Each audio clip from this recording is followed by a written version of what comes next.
Pernahkah terdetik di hati kita bahwa segala permasalahan yang berlaku di negara ini akan merencatkan kebugaran perpaduan negara yang dibawa oleh arus globalisasi? Maka, kita harus bersatu agar keutuhan perpaduan dan keharmonian berpanjangan Malaysia terjaga. Bismillahirrahmanirrahim. Sekalung apresiasi saya ulurkan buat saudara pengerusi kombinasi kehakiman intelektual bervisi.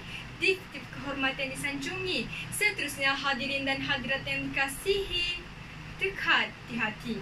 Assalamualaikum warahmatullahi wabarakatuh. Dengarkanlah pidato yang berbunyi, keutuhan perpaduan, keharmonian berpanjangan.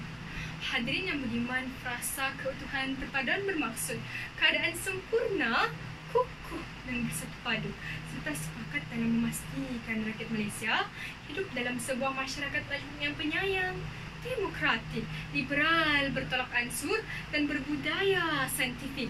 Manakala bagi frasa keharmonian berpandangan pula ditarifkan sebagai keadaan harmoni yang berlaku secara berterusan dalam masyarakat Malaysia. Tuntasnya keutuhan perpaduan, keharmonian berpanjangan berkehendakkan kita untuk berbicara tentang bagaimana keharmonian yang berpanjangan mampu terhasil daripada keutuhan perpaduan negara yang kita cintai. Hadirin sekalian, wacana minda pertama, pendidikan berprestij, pemacu keutuhan perpaduan, keharmonian berpanjangan. Tidak keterlaluan untuk rakyat Malaysia mendabik dada dan membuktikan bahawa pendidikan yang berprestij adalah teras utama dalam membina keutuhan perpaduan. Buktinya, seramai lebih 32 juta rakyat Malaysia mampu hidup dengan harmoni kerana semangat perpaduan yang dipupuk melalui sistem pendidikan. Sejak laporan Razak 1956 diperkenalkan, kemajuan sistem pendidikan di Malaysia semakin terserlah dengan menjadikan perpaduan sebagai agenda utama. Penuntut ilmu dari pelbagai kaum lain turut disatukan di dalam acuan yang sama. Pelan Induk Pembangunan Pendidikan 2006 hingga 2010 turut diperkenal agar aspirasi tersebut tidak terhenti di tengah jalan. Justru kini lahir Pelan Pembangunan Pendidikan Malaysia 2013 hingga 2025. Melalui anjakan pertama pelan tersebut, kurikulum standard sekolah rendah dan menengah telah diperkenalkan untuk menyediakan kesamarataan akses pendidikan berkualiti bertaraf antara bangsa. Hal ini jelas menunjukkan pendidikan berprestij, pemacu keutuhan perpaduan, keharmonian berpanjangan.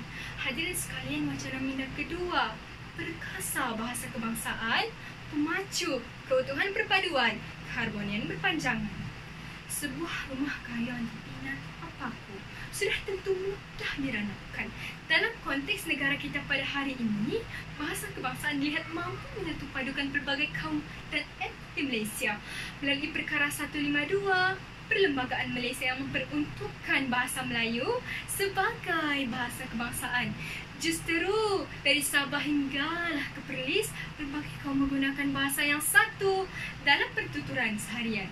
Seksyen 17 Akta Pendidikan 1996 juga mewajibkan bahasa kebangsaan diajar di sekolah sebagai platform untuk perpaduan. Benar kita pernah bertelingkah, bertanding gagah siapa yang nampak lebihkah.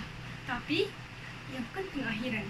Demi kelangsungan bangsa yang merdeka, kita harus berdiri teguh membawa kepentingan bahasa kebangsaan. Malahan, ancakan kedua dalam Pelan Pembangunan Pendidikan Malaysia telah memperuntukkan kurikulum bahasa Malaysia yang standar pada peringkat rendah merangkumi sekolah jenis kebangsaan. Usaha ini dapat memantapkan perpaduan dan integrasi nasional, seterusnya menjamin kemakmuran. Jelaslah, dengan perkasa bahasa kebangsaan sebagai pemacu keutuhan perpaduan, keharmonian berpanjangan. Hadirin sekalian, wacana minda terakhir, budaya nasional, pemacu keutuhan perpaduan, harmonian berpanjangan. Seni kita berbeza rupa, juadah juga berbeza rasa, bahkan pakaian berbeza warna. Begitu juga kita berbeza adat dan budaya. Jika Melayu gembira di Aidilfitri, India riang menyambut tiba Bali. Tiada bezanya Cina dengan kemeriahan menyambut Tahun Baharu Cina. Namun, masih Masih ingatkah kita peristiwa 13 Mei yang telah merakut banyak nyawa? Cerita benar ingin menjadi saksi betapa perbezaan ini perlu diraih bukan disisih demi keharmonian yang berpanjangan. Bukan itu sahaja, perpaduan juga bergantung kepada keupayaan masyarakat mendepani cabaran pertama wawasan 2020. Sejak kemerdekaan lagi, berbagai usaha yang dijalankan untuk mengukuhkan kesatuan bangsa. Lantaran itulah dasar perpaduan kita laksanakan, dasar kebangsaan kita wujudkan, dan dasar integrasi nasional kita adakan. Hasilnya perpaduan tiga kaum utama iaitu Melayu, Cina dan India telah menjamin keharmonian negara. Jelaslah, budaya nasional pemacu keutuhan perpaduan, keharmonian berpanjangan. Secara kesimpulannya, Waima, apapun dasar dan program pembangunan yang diuban, semuanya perlu mengarah kepada memupuk perpaduan. Andai perpaduan tidak diangkat, segalanya musnah dalam saat perbalahan dan persengketaan mula mendapat tempat.